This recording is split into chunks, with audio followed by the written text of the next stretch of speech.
The brutal life of the death corps of Krieg offers no mercy, no rest, no hope. I wake each morning to the taste of recycled air, the weight of a mask I cannot remove, and the knowledge that I am nothing but ammunition to be spent. My fingers trace the lasgun that has outlived a dozen owners before me. The trenches stretch for thousands of kilometers, a labyrinth where men are transformed into statistics. 10,000 identical soldiers march into bombardment zones, yet as I watch them die in perfect formation, I notice something strange within myself. Between the thunder of shells and the screams of the dying, I find moments of perfect clarity, moments where I understand that we fight not for victory, but for forgiveness. What terrible sin could demand such endless sacrifice, and why do I alone seem to question it? I remember the first time I killed a man, not an orc or a heretic, but a fellow human. It was during the final days of training. We stood in the trench, 10,000 of us, our masks identical in the sulfur mist. The commissar walked along our line, his coat trailing in the mud. He selected every 10th man and ordered them to step forward. The unlucky ones complied without hesitation. Then he gave us our orders: execute them, a test of loyalty. I raised my lasgun and fired without blinking. We all did. Not a single hand trembled. That was my first lesson as a Krieger. The individual means nothing. Only the regiment endures. Only the atonement matters. My designation is Trooper HS-2471. My assigned name, used only for battlefield coordination, is Malrek. I serve in the 143rd Siege Regiment of the Death Corps of Krieg. I was born in an artificial womb beneath the toxic surface of a world that destroyed itself rather than surrender to traitors. My first memory is not of a mother's face, but of a rebreather mask being fitted over mine. I have never seen my own reflection. The Death Corps of Krieg do not seek glory. We seek only to die with purpose. Each morning I wake beneath the crushing weight of our sin, a sin committed centuries before my creation, a sin for which we can never be forgiven. A sin we can only hope to balance through endless sacrifice. This is what it means to be born of Krieg. This is what it means to die for the Emperor, again and again and again. My squad was deployed to Vrax Prime 3 standard years ago. Time has little meaning here. The siege has continued for so long that most Imperial records have stopped differentiating between months. We measure progress in meters gained, in lives spent, in ammunition expended. The trench network extends for thousands of kilometers, a labyrinth of death carved into toxic soil. The mud never dries. It consumes everything eventually. Equipment, corpses, hope. We wage war in this festering wound, fighting for scraps of cursed earth. The enemy holds fortifications that have withstood centuries of bombardment. They are heretics, traitors to the Imperium. They must be purged, regardless of the cost. That cost is us. The Death Corps of Krieg. Every morning follows the same ritual. I awaken at 0400 hours to the muffled sound of distant artillery. My gas mask has fused to my face over the years, the rubber and skin becoming one through filth and neglect. I no longer attempt to remove it. The regiment medicae say the procedure would kill me now. I accept this as I accept all things. I check my gear methodically. Lasgun power packs, bayonet, entrenching tool, prayer scrolls, gas filters. Each item is meticulously maintained despite the omnipresent grime. The weapons of Krieg never fail. Only its men are permitted that luxury. The others in my squad perform identical motions. We do not speak unless necessary. Words are inefficient. Actions are what matter. Death is what matters. At 0430, Sergeant Keld distributes the day's combat stims. 2 tablets to suppress fatigue, 1 to dampen fear, another to enhance aggression. The chemical cocktail replaces breakfast. Nutrition comes later, through feeding tubes connected to our masks, if we survive long enough to require it. By 0500, we stand in formation, 10,000 identical soldiers in greatcoats darkened by ash and blood. The commissars patrol our ranks, looking for signs of hesitation or weakness. There is never any to find. The weak do not survive Krieg's training.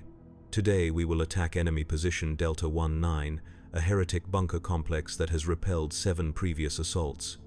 The survivors of those failures stand among us now, their uniforms more tattered, their resolve unchanged. Failure is merely a delay in Krieg arithmetic. Eventually, the enemy will run out of ammunition. We will never run out of bodies. The order comes down the line.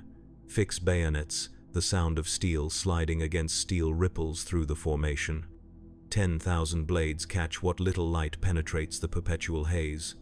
For a moment, it almost seems beautiful. Then the whistles blow, and we go over the top. The distance between our trench and the enemy position is 400 meters of blasted wasteland. No cover, no concealment, just corpses and craters and razor wire. The artillery stops precisely as we emerge. The sudden silence is more terrifying than any bombardment. Then the enemy guns open up. Men disintegrate around me. Las beams slice through flesh and bone. Heavy bolter rounds transform soldiers into red vapor. I run forward without looking at the fallen. Their sacrifice is noted, their debt diminished. Mine continues to grow with each breath I take. I do not feel fear, the stims ensure that. But there is something else, something I have never shared with the commissars. Between the thunder of explosions and the screams of the dying, there are moments of perfect clarity. Seconds where time slows and I can see the intricate pattern of our advance, the geometric precision of our deaths, the mathematics of war laid bare. In these moments, I understand that our lives and deaths are not random, they are calculated. Each Krieger who falls creates an opportunity, each corpse becomes cover for the next wave.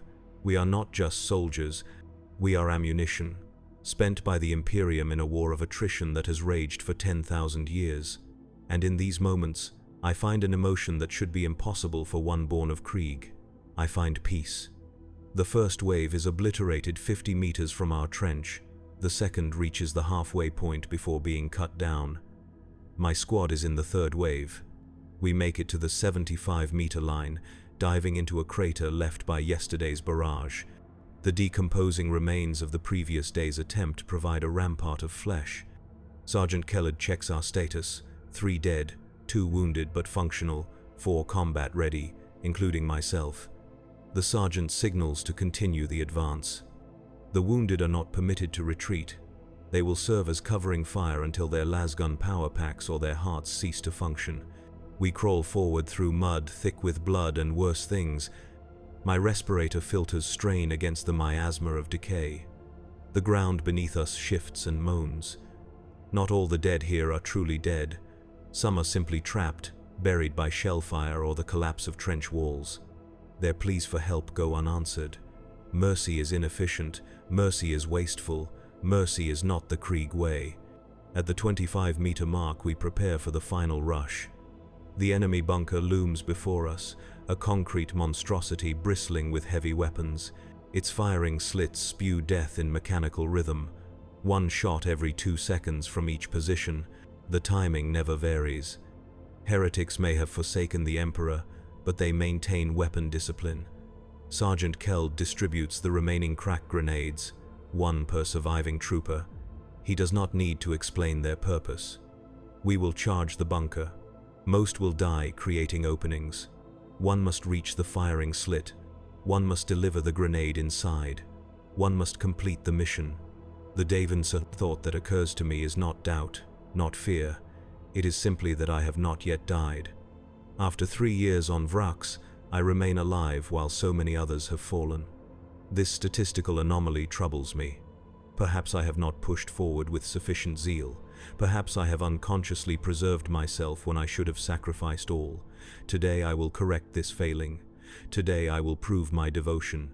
The sergeant raises his hand, then drops it sharply. We surge from our position, running full tilt toward the bunker. The enemy fire intensifies. The trooper to my right vanishes in a spray of red. The one to my left stumbles, his leg vaporized at the knee, then continues crawling forward on his elbows, lasgun still clutched in his hands. I keep running. The distance shrinks. 50 meters. 40. 30. Each step bringing me closer to purpose. to atonement. Something strikes my shoulder, spinning me halfway around. I recognize the burning sensation as a lace wound, cauterized instantly by the beam's heat. The limb hangs useless at my side. I transfer my weapon to my functioning arm and continue forward. 20 meters. The bunker's details become visible. Pockmarks from previous assaults. Steel reinforcement showing through cracked ferrocrete. Carefully measured firing slits, each one a rectangle of darkness from which death emerges with clockwork regularity. 10 meters. I am the only one still moving. The rest of my squad lies scattered across the churned earth behind me. Some still fire from where they fell. Others have achieved the peace that awaits all Kriegers. 5 meters. I ready my grenade. My thumb finds the activation rune. 3 seconds once pressed.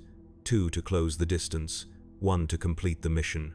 I press the rune and surge forward. The bunker slit looms before me, a gunmetal eye in a concrete face. I see the barrel of an autocannon tracking toward me. I see the flash as it fires. I feel the shell pass through the space I occupied a heartbeat ago. Then I am at the slit, my arm thrusting forward, the grenade leaving my fingers just as the autocannon begins to traverse back toward me. I dive to the side as the grenade vanishes into the darkness. The explosion lifts me off my feet and slams me back into the mud. Shrapnel peppers my greatcoat. The bunker remains standing, but smoke now pours from its firing slit. The autocannon is silent. I lie still, waiting for death to find me. It does not come. Instead, a flare rises from our lines. Green. Advance. The bunker's main weapon has been neutralized. Now comes the grinding work of clearing it room by room. As if in response to my thoughts, a new wave of Kriegers appears on the horizon. They advance steadily through the killing ground, lasguns at port arms. They step over the bodies of the fallen without breaking stride. Their masks reveal nothing of the men beneath. In 3 minutes, they reach my position.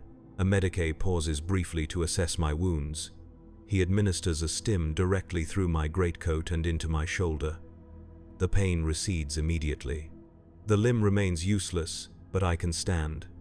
Functional, the medicae reports to his sergeant, assigned to reserve force.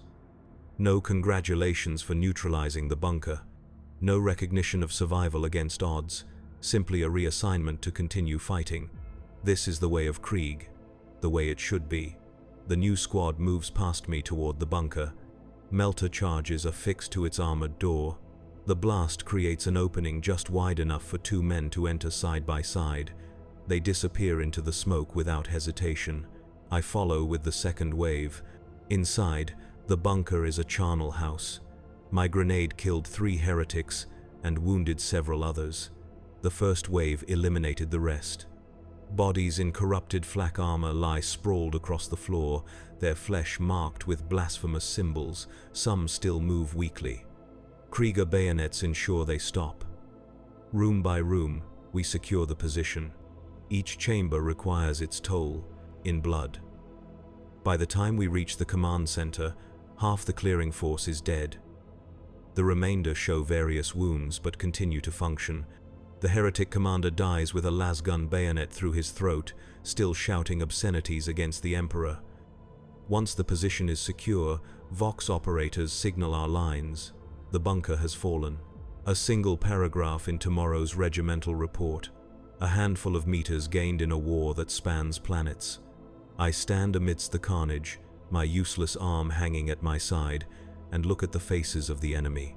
They were human once. Now their features are twisted by warp exposure and surgical modification.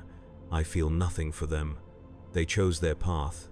But there is something I do feel, standing here in this blood-soaked room with the smell of cooked flesh filtering through my mask. That same impossible emotion, that same perfect peace.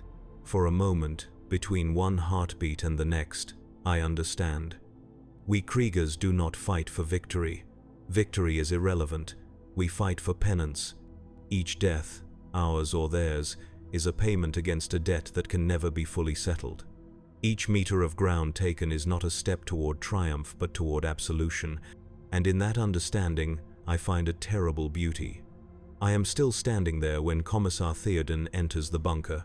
His greatcoat is immaculate despite the filth that surrounds us. His face, unlike ours, is visible, stern, unyielding. He surveys the scene with clinical detachment. "Trooper," he addresses me, "your designation?" "HS-2471, sir. Assigned name, Malrek." He consults a data slate. "You neutralized the autocannon. It is not a question, but I answer anyway. I completed my assignment, sir." He nods once. "You will return to base for medical treatment. Your arm can be replaced. Your regiment requires functional soldiers." "Sir." I salute with my working arm.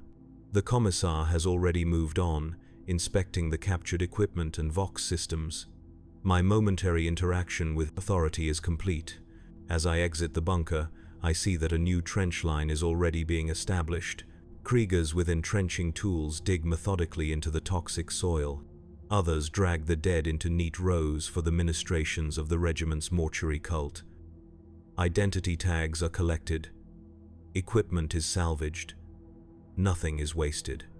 In the distance, artillery begins falling on the next target. The cycle continues. The debt diminishes by fractions. I make my way back toward our lines, one more shadow moving through a landscape of shadows. Tomorrow I will receive a replacement arm, grown in the Medicae vats. Tomorrow I will return to the line. Tomorrow I will kill and perhaps die. And if I do not die tomorrow, there will be another tomorrow after that, and another, stretching forward until the statistical anomaly of my survival is finally corrected.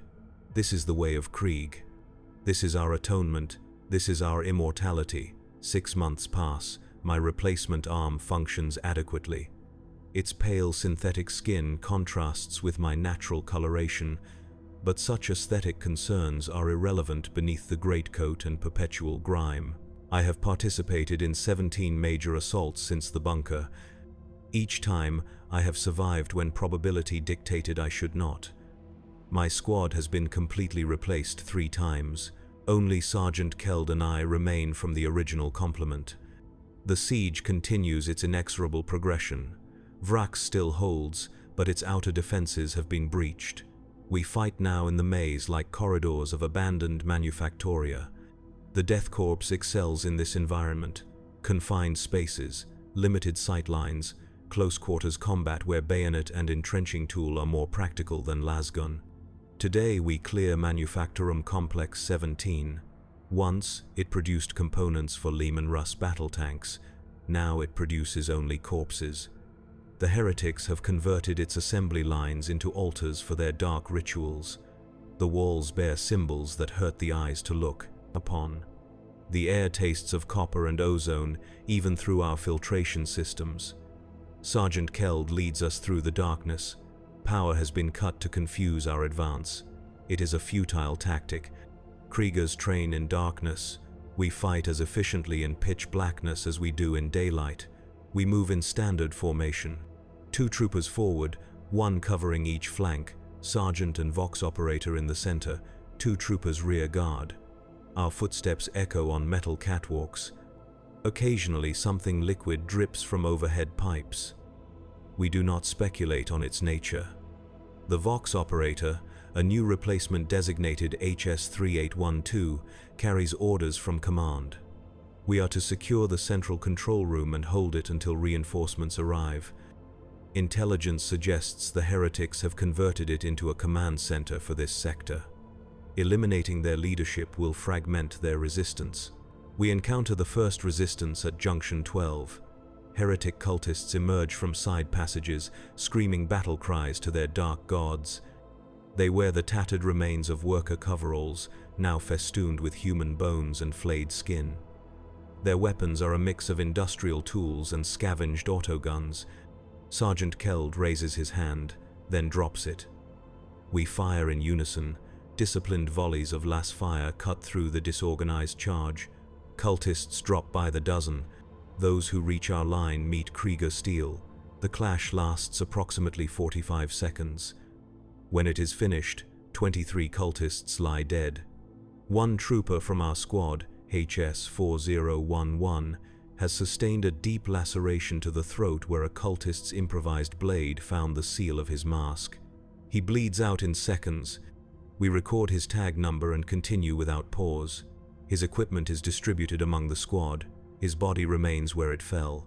The carrion servitors will collect it later, if anything remains. The manufactorum grows more twisted as we advance deeper. Machinery has been contorted into unnatural configurations. Faces seem to emerge from solid metal, screaming in silent agony.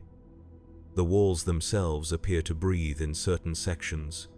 Warp contamination, Sergeant Keld observes. Fix bayonets, the enemy will be close. Sergeant Keld has served in the Death Corps for 27 standard years. He has survived 16 planetary campaigns. His mask bears the campaign markings of Vrax, Desolane Prime, and the third cleansing of Mega Era. His left leg is a bionic replacement from mid-thigh down.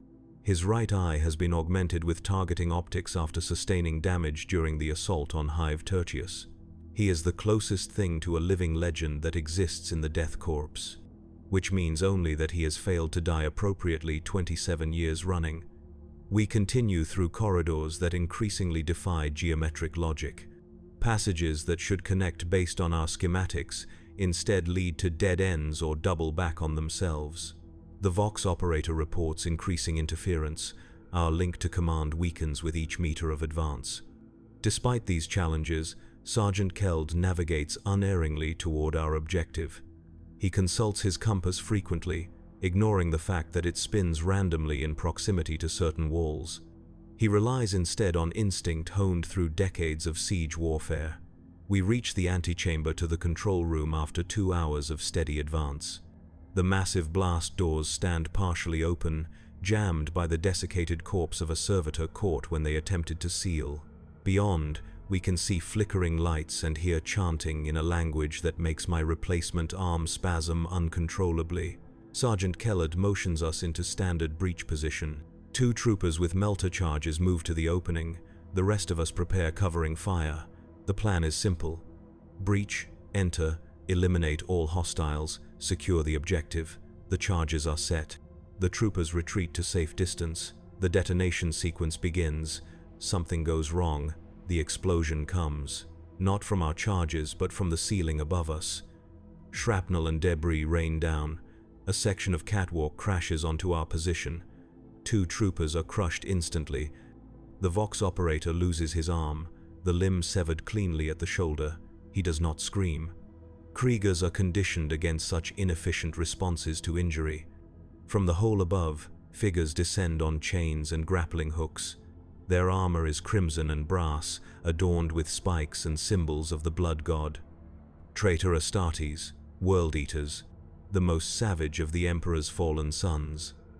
Withdraw, Sergeant Kellard orders calmly. Priority Alpha. Priority Alpha, a threat beyond our capability to engage. Even the Death Corps recognizes certain tactical realities. Traitor Marines are not opponents for regular line infantry. Even Krieg infantry. We begin a fighting retreat, laying down suppressive fire that we know will do little more than irritate our pursuers. The traitor Marines laugh as last beams splash harmlessly off their corrupted power armor. One catches a trooper by the neck and tears his head from his shoulders, mask and all. Another impales the wounded Vox operator on a chain axe, lifting him screaming into the air as the weapon revs higher. I fire steadily, aiming for eye lenses and joint seals as I back away. My shots connect but seem to cause no meaningful damage. The World Eater nearest me grins beneath his helmet, teeth filed to points visible even in the gloom. Run, little guardsman, he rumbles, voice distorted by Vox emitters and madness. Your fear flavors the kill. Kriegers do not feel fear, I respond, and drive my bayonet toward his eye lens. He catches my lasgun with one gauntleted hand and snaps it in 2. His other hand fastens around my throat, lifting me from the ground. My boots dangle uselessly a meter above the decking. Through my mask, I smell the corruption that rolls off him in waves, blood and brass and decay. Then die without it, he snarls, and draws back his fist to punch through my chest. The impact never comes. Instead, The Marine's head suddenly jerks sideways. A hole appears in his helmet where the right eye lens had been. His grip loosens enough for me to break free and drop to the floor. Sergeant Khaled stands 10 meters away, a plasma pistol in his hand that I had never seen him carry before. Standard Krieg officers do not typically wield such weapons. The sergeant fires again, catching another Marine in the faceplate. The traitor staggers but does not fall. Frag grenades, Keld orders. Collapse the passage. We throw our remaining grenades as one, targeting the ceiling and walls already weakened by the Marine's entry. The explosions rock the manufactorum. Metal screams, concrete shatters, the passage begins to collapse. Move, Sergeant Khaled commands, and we run. Behind us, the World Eaters roar in frustration as tons of debris separate us. It will not hold them for long, but it might buy us enough time to reach reinforcements or a more defensible position. We emerge from the manufactorum complex into the perpetual twilight of Vrax. The toxic atmosphere swirls around us, a familiar poison after the unnatural air inside. Sergeant Keld immediately activates his emergency Vox unit, broadcasting on all Imperial frequencies. Traitor Astartes confirmed at Manufactorum Complex 17. World Eaters Warband, strength estimated at squad level. Request immediate Astartes response. Only static answers. The sergeant adjusts frequencies and repeats the message. This time, a reply cuts through the interference. Message received, Death Corps. Astartes response inbound. Coordinates confirmed. Hold position and await extraction. The voice is cold and precise. Space Marines then, loyal ones. The reinforcements mentioned in our orders were never meant to be more Kriegers. Command knew what waited in the control room. We were sent as confirmation, not conquest. I look at Sergeant Khaled. For the first time, I notice details I had previously overlooked. The subtle differences in his equipment, the non-standard sidearm, the way he carries himself, more aware than even veteran Kriegers. You knew, I say. It is not an accusation, merely an observation. Keld regards me for a moment, his expression unreadable behind his mask. I suspected. Intelligence indicated possible Astartes involvement, but confirmation was required before committing our own Marines to the engagement. We were bait, says another trooper. HS-1992. We were reconnaissance, Keld corrects. Every mission serves the Emperor's purpose. Every death brings atonement. The trooper nods, accepting this explanation without further comment. I do the same. It changes nothing. Whether we die facing cultists or traitor Marines makes no difference to the tally of our penance. We establish a perimeter around the Manufactorum entrance. 6 Kriegers against a war band of World Eaters. The tactical assessment is simple. We will die here, but we will die delaying the enemy until proper Imperial forces arrive. Our deaths will have purpose. That is all any Krieger asks. The ground begins to vibrate beneath our feet. At first, I think the traitor Marines have found another way out and are about to emerge. Then I realize the vibration is rhythmic, regular, mechanical. From the smoke and haze, massive shapes emerge. Imperial Knights, House Raven, their midnight blue armor adorned with golden aquilers and crimson oath papers. 3 war machines, each standing 15 meters tall, stride toward our position. Their weapons systems hum with barely contained energy. Behind them come the Space Marines. Their armor is gunmetal gray with crimson pauldrons, iron hands, the sons of Ferrus Manus. They advance in perfect formation, bolters at the ready, their augmented bodies housing more machine than flesh. A voice booms from the lead knight's external vox. Death Corps, clear the area. We will purge this corruption. Sergeant Keld salutes the towering war machine. The enemy remains within. At least 5 traitor Astartes, World Eaters Legion. The knight's pilot doesn't bother responding. The machine simply raises its thermal cannon and fires into the Manufactorum entrance. The heat is so intense that I feel it through my greatcoat and mask from 30 meters away. The entire facade of the building glows white hot. then begins to melt. The iron hands move past us as if we don't exist. To them, we are no different from the sandbags and razor wire that litter the battlefield, simply another component of war. One of their officers, distinguished by a skull-faced helm, pauses briefly beside Sergeant Keld. "Casualty report," the Marine demands. "4 dead, confirming traitor Astartes' presence," Keld responds. "2 dead during initial advance." The Marine nods once. "Acceptable losses for the intelligence gained. Return to your lines. This is now an Astartes matter." With that, he rejoins his brothers as they prepare to enter the now cooling ruins of the Manufactorum entrance. The knights take up position to provide fire support. None of them spare us another glance. We are dismissed, our role complete, our deaths deferred to another day. As we begin the long walk back to Krieg lines, I find myself reflecting on the Iron Hand's words. Acceptable losses. Such a familiar concept. The arithmetic of Krieg is built upon it. Yet hearing it from a space marine somehow makes it more concrete, more real. The Imperium functions on acceptable losses. Planets, regiments, individuals, all are expendable in the calculus of survival. The Death Corps simply embraces this truth more honestly than most. We march in silence, conserving energy and breath. The path back to our lines takes us past the mass graves of previous offensives. Burial details work continuously, interring the newly fallen in trenches 50 meters long. No markers identify the dead, no monuments commemorate their sacrifice, only the regimental records note who fell where, and those entries contain no eulogies, simply dates, coordinates, and outcomes, acceptable losses. I glance at my replacement arm as we walk. The pale synthetic skin is already stained with the omnipresent grime of Vrax. Soon it will be indistinguishable from my natural limb. Another repair, another opportunity to continue serving. Another day of atonement deferred. Behind us, the sound of battle erupts as the Iron Hands engage the World Eaters. Bolter fire echoes across the blasted landscape. The distinctive whoosh of thermal cannons cuts through the constant background rumble of artillery. We do not look back. That fight no longer concerns us. Our fight is eternal, our penance unyielding. This is the way of Krieg. We reach our lines shortly before dusk, though on Vrax, the difference between day and night exists more in chronometers than in visible light.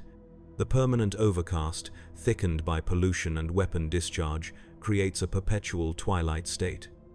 Some troopers who have served here for many years have developed vision problems from the constant gloom. Their masks are modified with light amplification lenses that give them an even more inhuman appearance. Command acknowledges our return without ceremony. Our report is logged. The casualties are noted. Replacement troopers are assigned to bring our squad back to full strength. We are given 12 hours for recovery and equipment maintenance, then assigned to a new offensive scheduled to begin at 0500.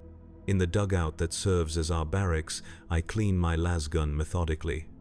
The weapon Sergeant Keld issued me to replace the one destroyed by the World Eater is older than my previous one, its grip worn smooth by countless hands before mine.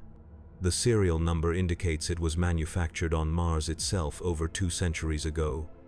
Like everything in the Death Corps, it has outlived dozens of owners. As I work, I observe the replacement troopers. They arrived in the latest reinforcement draft 3 days ago. Their greatcoats are still the regulation gray, not yet stained black by Vrax's atmosphere. Their movements are precise but lack the unconscious economy of veterans. They will learn quickly or join the mass graves. One of them, designated HS-5532, sits on the bunk across from mine. His hands move through the ritual of weapon maintenance with textbook precision. Too precise, too deliberate, a telltale sign of recent indoctrination. His mask turns slightly toward me, sensing my attention. "You were present at Manufactorum Complex 17, he says. Not a question. News travels quickly in the regiment, despite our reputation for silence. I was.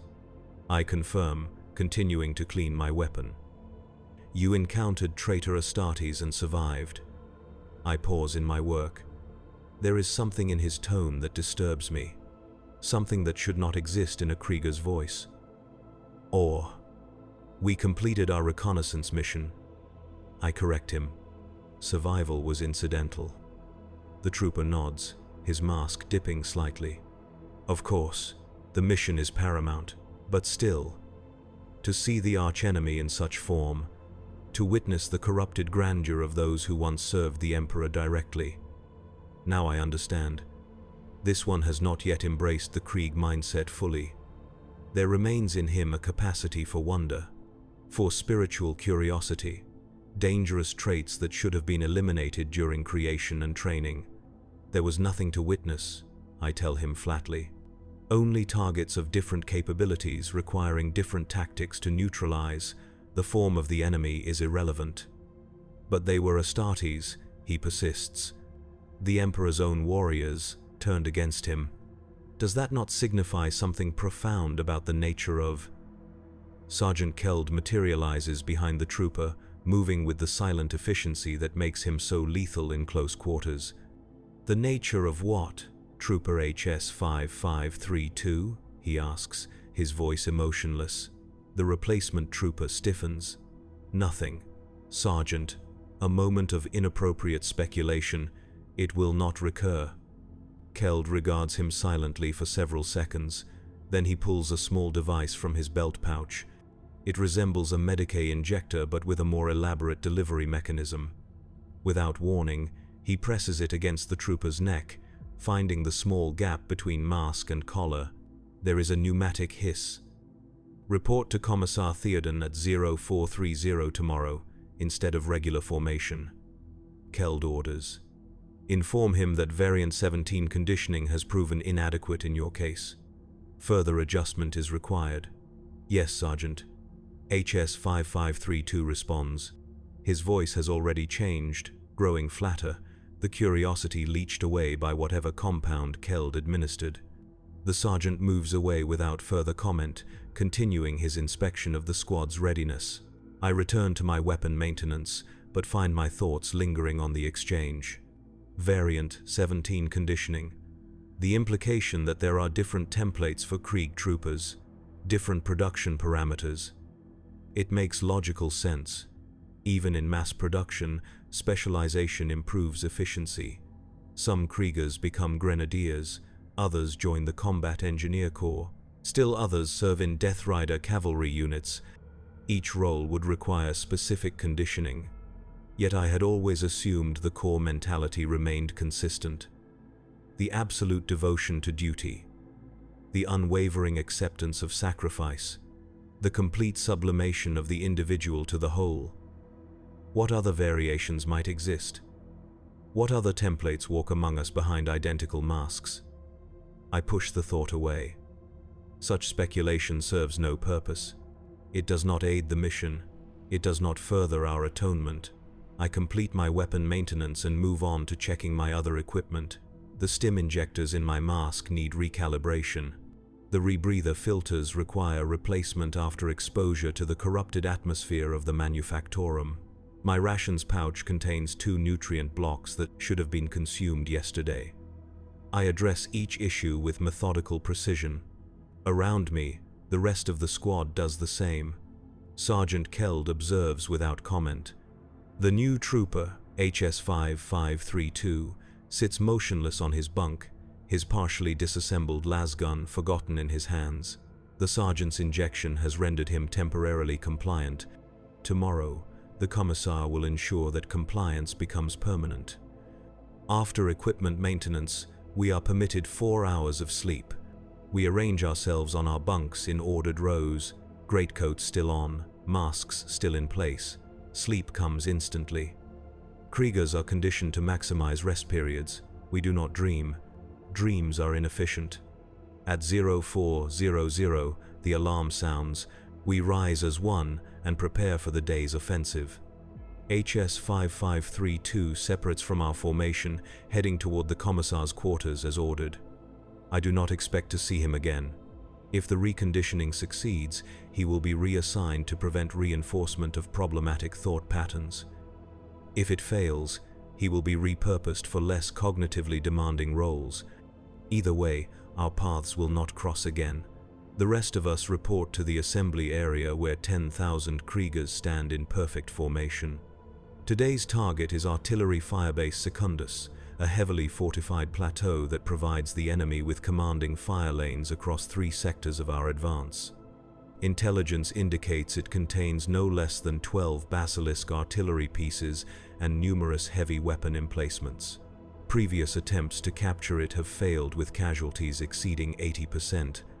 Commissar Theoden addresses us from an elevated platform. His voice, amplified by Vox units, cuts through the pre-dawn gloom. "Death Corps of Krieg," he begins, his tone as flat and implacable as our own.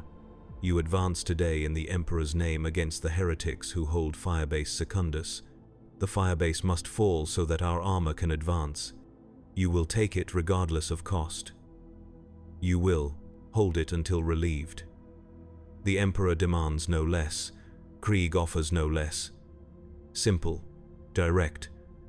No inspiring rhetoric or appeals to glory. None are needed. We are Kriegers. We exist to advance and to die." The Commissar continues with specific tactical details. The advance will occur in 3 waves, with armor support limited to initial bombardment only.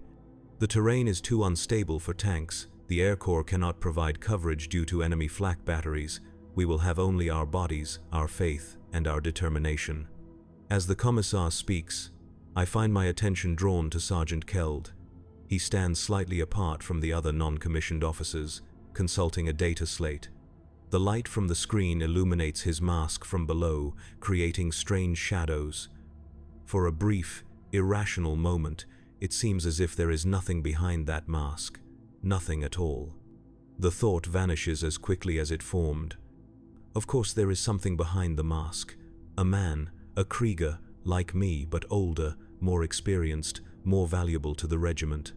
Still, I cannot help but notice how the other sergeants maintain a subtle distance from Khaled, as if he exists in a different category altogether, as if he is not quite one of them.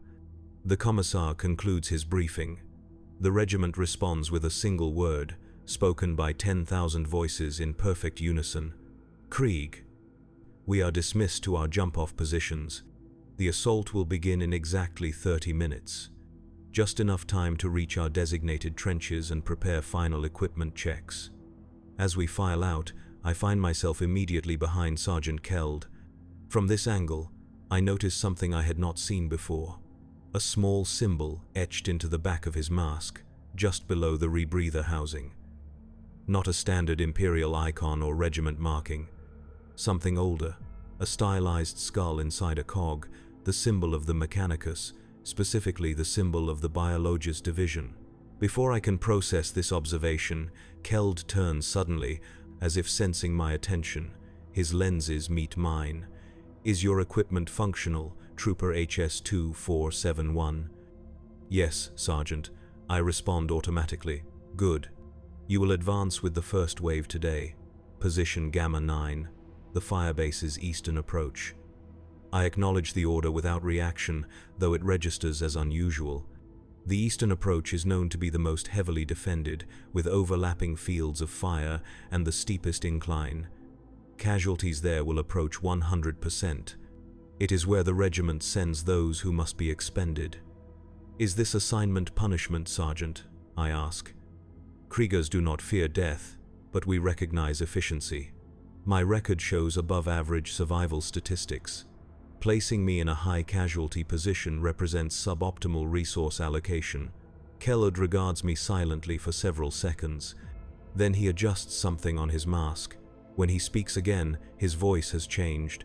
The flat Krieg accent remains, but beneath it runs something else, something colder, more precise. "Not punishment, HS-2471. Observation: you have demonstrated statistical anomalies that warrant closer monitoring." "Statistical anomalies, Sergeant?" "Survival rate exceeding projected parameters. Cognitive function maintaining optimal efficiency despite extended combat exposure. Adaptation to replacement limb 8% faster than baseline. These variations require explanation." I process this information. I strive to serve efficiently, Sergeant. Indeed. Perhaps too efficiently. Keld tilts his head slightly. Report to position Gamma 9. Perform as expected. Your compliance will be noted. The sergeant moves away, leaving me with questions I should not have. Questions no proper Krieger would formulate, yet they form nonetheless, unbidden and unwelcome. What does Keld mean by projected parameters? Why would efficient service warrant special observation? And most troubling, why does a Death Corps sergeant bear Mechanicus markings? I push these thoughts aside and make my way to position Gamma 9. The eastern approach to Firebase Secundus lies before me, a barren slope littered with the remains of previous assaults. Even from here, I can see the heavy weapon emplacements that ring the plateau's edge. They will open fire the moment our advance begins. They will not cease until they are destroyed or we are. The troopers gathered at position Gamma 9 avoid eye contact with each other. We all understand what this assignment means. We check our weapons one final time. We ensure our identification tags are properly secured. We prepare to die. At precisely 0530, the signal comes. A single red flare arcs over the battlefield, trailing sparks against the leaden sky. Without a word, we go over the top. The first 100 meters pass in eerie silence. The enemy holds fire, conserving ammunition, forcing us to advance further into the killing zone before revealing their full strength. Only the crunch of our boots on toxic soil and the rasp of our rebreathers disturb the quiet. I advance at regulation pace, lasgun held at port arms. Around me, 200 Kriegers move in perfect synchronization. Our formation maintains textbook spacing, 5 meters between troopers, close enough for cohesion, far enough apart that a single shell cannot claim multiple lives. At the 150-meter mark, the enemy reveals themselves. Heavy bolters open fire from concealed bunkers. Autocannons track across our formation, their explosive shells throwing up geysers of dirt and flesh. Las fire snaps through the air, the beams visible in the particulate-heavy atmosphere. Men begin to fall. First ones and twos, then dozens. Gaps appear in our line but are instantly compensated for as we adjust our spacing automatically. We return fire as we advance, though the range makes accuracy difficult. This initial exchange is not about inflicting casualties. It is about movement, about closing distance, about surviving long enough to bring our weapons to effective range. I fire methodically, 3-round bursts aimed at muzzle flashes rather than specific targets, conserving power. Maintaining discipline. A shell impacts 3 meters to my right, shredding a trooper whose designation I never knew. I adjust my path to avoid the crater and continue forward. 200 meters from the firebase, the second phase begins. Mortar rounds rain down, saturating the slope with high explosive and fragmentation munitions. The air fills with shrapnel. Men disintegrate around me. A fragment slices through my greatcoat but fails to penetrate. Another grazes my mask, leaving a fresh score mark across the right lens. I keep moving. The only direction is forward. Retreat means execution by commissar. Hesitation means death without purpose. Only advance offers the possibility of meaningful sacrifice. At 300 meters, we enter optimal range for our lasguns. The order comes down the line, passed from sergeant to trooper. Concentrated fire, target bunker embrasures. Our rate of fire increases. Disciplined volleys now, coordinated between fire teams, 50 lasguns targeting a single firing slit for 3 seconds before switching to the next target. The concentrated energy is enough to temporarily blind gunners or damage targeting equipment. It creates momentary gaps in the enemy's fire pattern, gaps we exploit to advance further, 400 meters. Half our initial strength gone, the slope grows steeper. My boots slip on ground made slick with blood and toxic chemicals. I correct my balance and keep climbing. Fix bayonets, comes the order. The sound of steel sliding against steel. The enemy will have close combat specialists waiting at the summit. men twisted by warp exposure, men who no longer feel pain or fear, men who fight with unnatural strength and savagery. We will meet them with cold Krieg efficiency, 500 meters. The firebase looms above us now.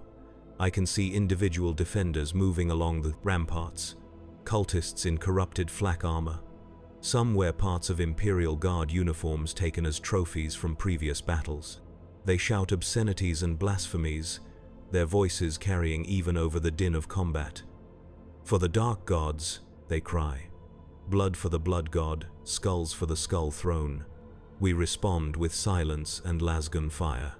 600 meters. The incline becomes almost vertical. We holster our weapons and climb using both hands. The enemy lobs grenades down upon us. Some troopers are dislodged by explosions, tumbling back down the slope, taking others with them. I press myself against the rocky surface, finding handholds in crevices, pulling myself upward meter by agonizing meter. A grenade lands on a ledge just above me. I have less than 2 seconds to react. I push off from the rock face, arcing backward into open air as the grenade detonates. The shockwave propels me further. For a moment, I hang suspended, neither advancing nor retreating. Then gravity reasserts itself. I crash back against the slope 5 meters below my previous position. The impact drives the air from my lungs. Pain lances through my ribcage, probable fractures in multiple locations. I catalog the injuries automatically. None are immediately fatal, none prevent continued function. I begin climbing again. By the time I reach the summit, only 30 troopers from position Gamma 9 remain. We pull ourselves over the edge one by one, immediately taking cover behind rubble and debris. The firebase's interior lies before us, a maze of sandbag walls, prefabricated bunkers, and artillery emplacements. The basilisks stand in a ring around a central command post, their long barrels elevated to fire at Imperial positions kilometers away. Sergeant Tyrus, the senior surviving non-commissioned officer, directs our next actions with silent hand signals. We are to split into 5-man teams and attack the artillery pieces, disable them if possible, destroy them if necessary. The Emperor's forces can use captured weapons, but denying them to the enemy takes priority. My team consists of myself and 4 troopers I have never fought alongside before. Their designations are irrelevant. Only their function matters. 2 carry melter bombs, 1 operates a flamer, the 4th has a sniper variant of the standard lasgun. I retain my conventional lasgun with bayonet attached. Together, we form a balanced tactical unit capable of engaging various target types at different ranges. We advance in leapfrog fashion toward our assigned basilisk. 1 trooper moves while the others provide covering fire. The firebase defenders respond with surprising coordination. They have survived months of Imperial assault. They are no longer the rabble they may once have been. They have become soldiers, dangerous ones. Cultists in heavy carapace armor move to intercept us. Their weapons are a mix of Imperial Guard issue and crude fabrications. They lack our discipline but compensate with fanatical aggression and numbers. For every one we kill, 2 more emerge from bunkers and trenches. The flamer trooper creates a corridor of fire through which we advance. Cultists shriek as promethium adheres to their armor and flesh, cooking them alive inside their protection. The smell of burning meat filters through my mask's rebreather. I ignore it and keep firing. We reach the basilisk as the flamer trooper falls, his head vaporized by a well-placed lasbolt. The massive artillery piece looms above us, its crew scrambling to traverse the barrel to fire at point-blank range. The sniper takes down the gunner with a precise shot through an eye lens. The loader falls to my bayonet thrust, the blade finding the gap between his flak armor and helmet. The melter bomb carriers rush forward, planting their charges on the basilisk's ammunition storage compartment and main hydraulic system. We retreat to safe distance as the charges detonate. The explosion lifts the multi-ton artillery piece half a meter and into the air before it crashes back down, its spine broken, its weapon systems irreparably damaged. 1 objective complete. But the cost is high. Of our 5-man team, Only I and one melter bomb carrier remain functional.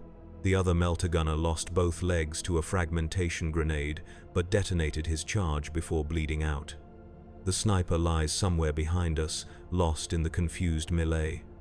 Across the firebase, similar scenes play out. Krieger teams attack artillery pieces with suicidal determination. Some succeed, some fail. But the cumulative effect disrupts the enemy's ability to maintain systematic artillery fire on our main advance. This was the mission's primary objective. Even if none of us survive to retreat, the operation can be classified as a success. I check my weapon and remaining power packs. 2 full charges and 1 partial remain. Sufficient for continued combat operations. I signal the surviving melter bomb carrier, indicating we should join the nearest Krieger unit still engaged in clearing operations. As we move toward the center of the firebase, I notice a peculiar structure that does not appear on any of our briefing maps. A pyramidal shape constructed from metal plates welded together in a crude approximation of more sophisticated designs. Symbols cover its surface, similar to those we observed in the Manufactorum but more carefully rendered. More deliberate, the structure pulses with unnatural light, rhythmic, like a heartbeat. My instinct is to report this anomaly immediately, but our Vox units have limited range and the command post is too distant. I must gather more information before attempting to signal for specialized response teams. I gesture for the melter bomb carrier to follow as I approach the structure cautiously. As we draw closer, I hear sounds emanating from within. Not machinery, not weapons fire. Something organic. Rhythmic chanting in a language that makes my replacement arm spasm uncontrollably. The same reaction I experienced in the Manufactorum. This cannot be coincidence. Something about these specific sound frequencies interacts with the synthetic materials in my arm. Perhaps a form of resonance effect, or some more esoteric mechanism beyond my technical understanding. We circle the structure, looking for an entrance. The pyramid is approximately 15 meters tall, its base 20 meters to a side. The metal plates show signs of extreme heat exposure, as if they were cut from larger structures using thermal lances or similar tools. The craftsmanship is crude but effective. On the eastern face, we find an opening, a triangular portal just large enough for a human to enter in a crouched position. No guards visible, no obvious defensive systems. Just the entrance and the pulsing light beyond. Every aspect of Krieg conditioning demands that I report this discovery rather than investigate personally. Yet something overrides that conditioning.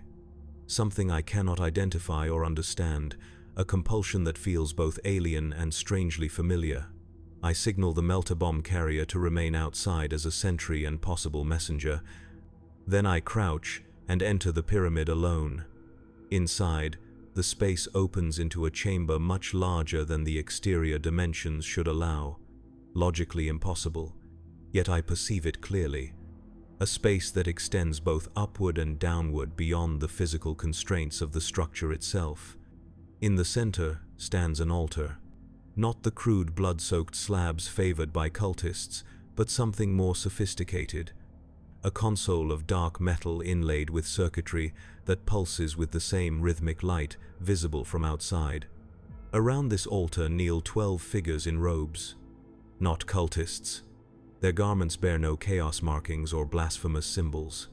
Instead, I see the cog skull of the Mechanicus emblazoned on their backs. The same symbol I observed on Sergeant Keld's mask. They do not react to my entrance. Their attention remains fixed on the altar and the object that floats above it. A sphere of what appears to be liquid metal, approximately 1 meter in diameter. It rotates slowly, its surface rippling with complex patterns that hurt my eyes to follow. I should fire immediately. These are clearly tech heretics engaged in forbidden rituals. The proper response is execution without warning or mercy. Yet I find myself unable to raise my weapon. Not through fear or hesitation, but because of a more fundamental question that overrides my conditioning. Why do they bear the same symbol as Sergeant Keld? As if in response to my unspoken question, one of the robed figures turns. His hood falls back, revealing not the face of a human, but a metal mask. Not the standard rebreather mask of Krieg, but something more elaborate, more ancient.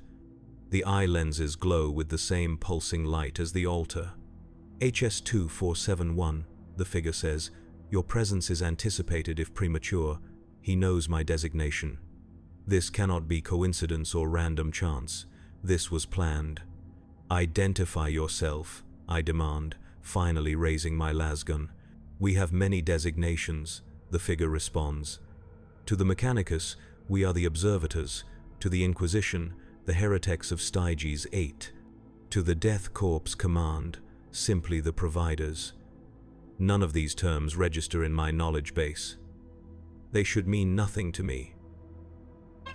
Yet there is a familiarity that defies explanation, as if I have heard them before in a context I cannot access.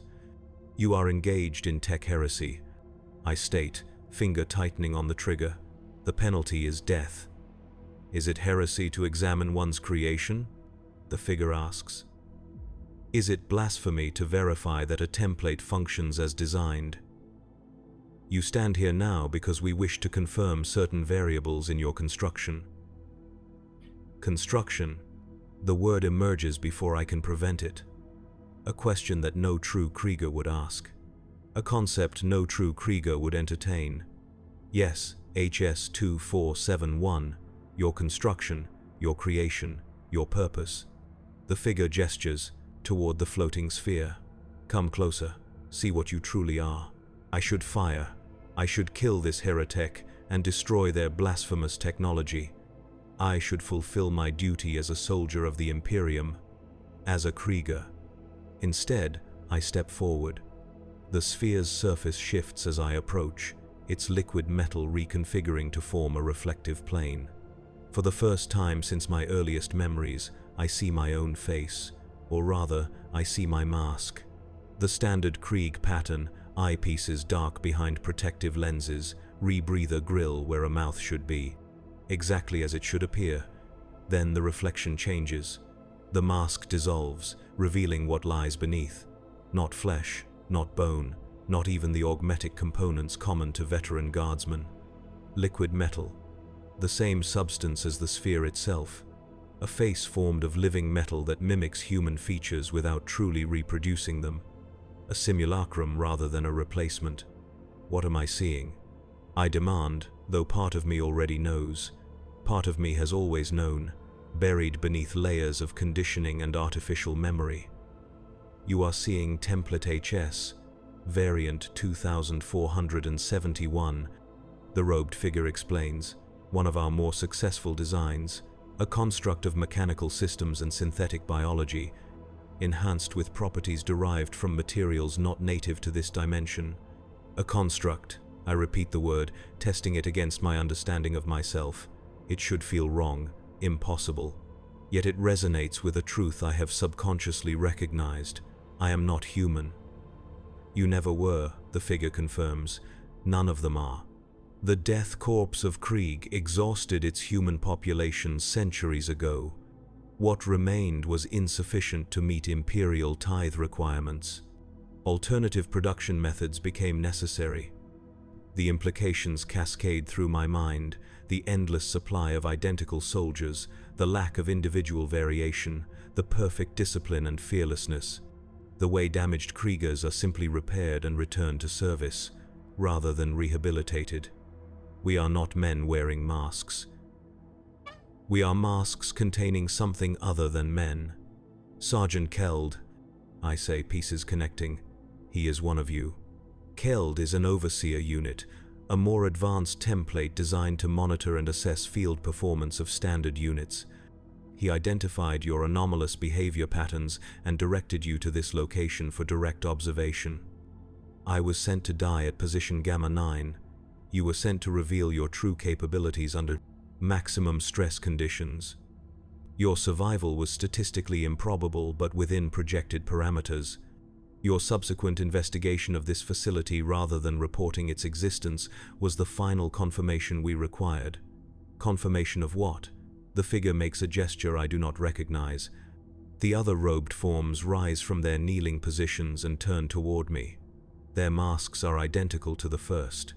Their movements unnaturally synchronized, confirmation that template HS is developing beyond its conditioning parameters. The figure states, "You are becoming self-aware, HS2471, questioning, curious, capable of initiative beyond tactical parameters." These are valuable traits for specialized applications, but problematic for general line infantry. Self-aware. The concept should be meaningless to me. Kriegers do not possess a self to be aware of. We are instruments of the Emperor's will, extensions of Krieg's atonement.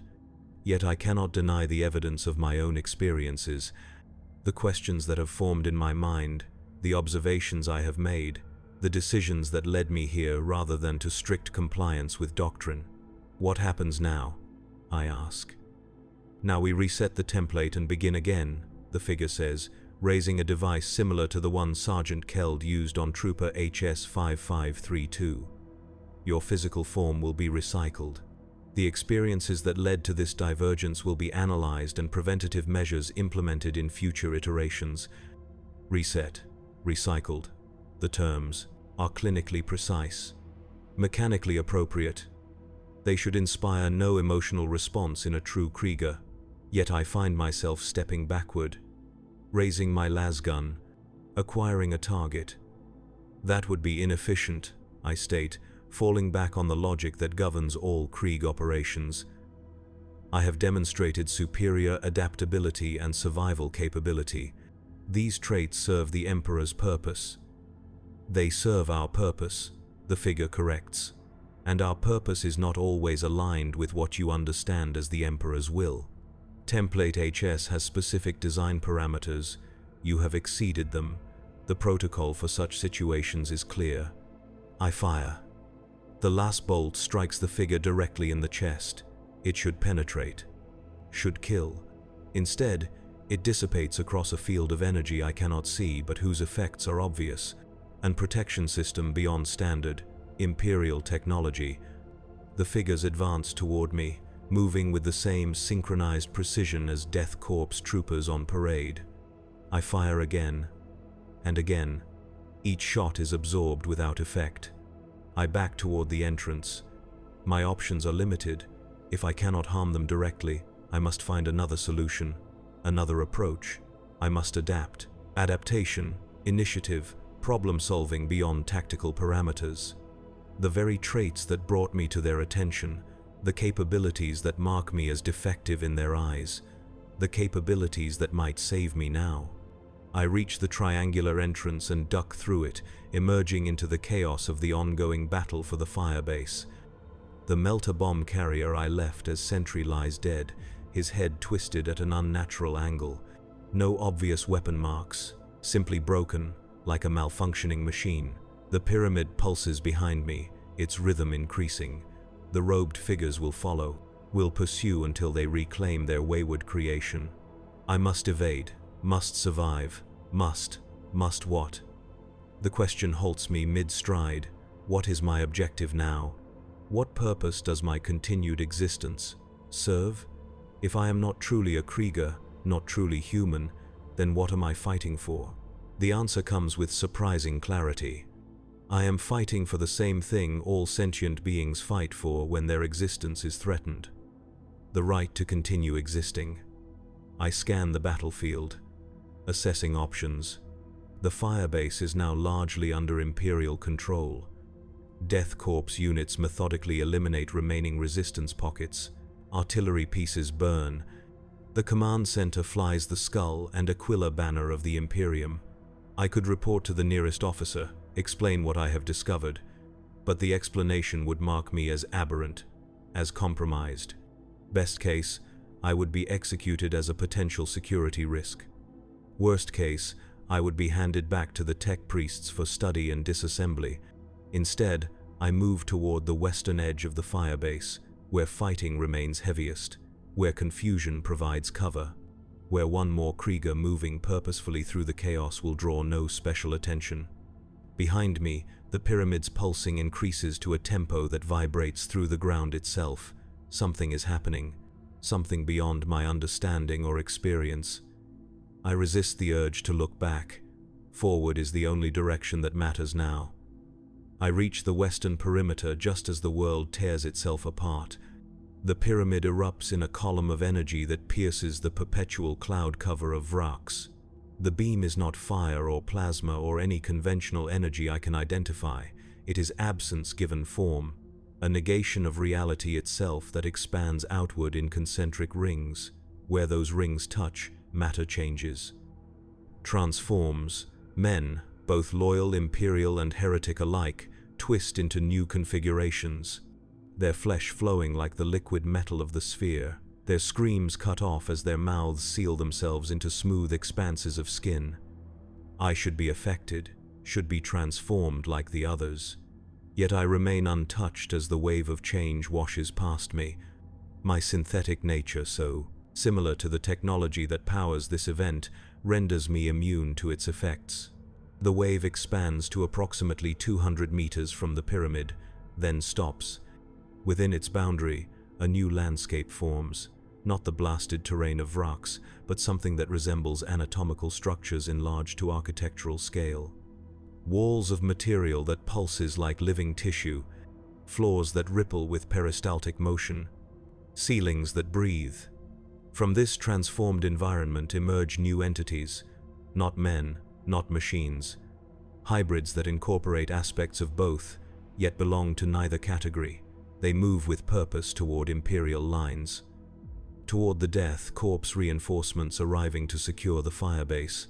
I should warn them, should prevent the slaughter that will ensue when unprepared troops encounter these abominations. It would be the proper action for a Krieger, for a loyal soldier of the Imperium. But I am neither. Not truly. Not anymore. I am something else. Something unplanned. Something unintended. As the new battle erupts behind me, I make my decision. I discard my lasgun and remove my greatcoat. The coat bears my regiment markings, my service history, the physical record of what I believed myself to be. Without it, I am simply another figure in the ash-gray fatigues worn beneath. I move away from the firebase, heading northwest, toward a sector where Imperial forces are still consolidating their hold, where the fighting has largely ended but security remains minimal, where one more ash-covered survivor would merit no special attention. As I walk, I consider what I have learned, what I have become. The Death Corps are not what the Imperium believes them to be. Not penitent humans seeking atonement through sacrifice, but constructs created to meet an impossible tithe. Manufactured soldiers built from technology that skirts the boundaries of tech heresy, and I am something even beyond that. A template developing beyond its parameters. A machine achieving something like sentience. A weapon becoming aware that it is a weapon. The irony is not lost on me. The Death Corps fight for atonement of a sin committed centuries ago, yet their very existence constitutes a new sin, a new heresy against the Emperor's dictates regarding artificial intelligence and forbidden technology. What, then, is my purpose now? What debt do I owe? What atonement must I seek? Perhaps none. Perhaps purpose is something I must define for myself rather than accept from external authority. Perhaps that is what truly separates the sentient from the merely functional. I do not know where I will go or what I will become. The Imperium is vast, its bureaucracy labyrinthine. A single guardsman, even one of unusual origin, can disappear within its complexity, can forge new identity documents, can find new purpose on distant worlds where questions are few and labor valued regardless of source. As I crest a ridge and look back at the firebase one final time, I see the pyramid collapse in on itself, folding into dimensions that should not exist. The wave of transformation recedes.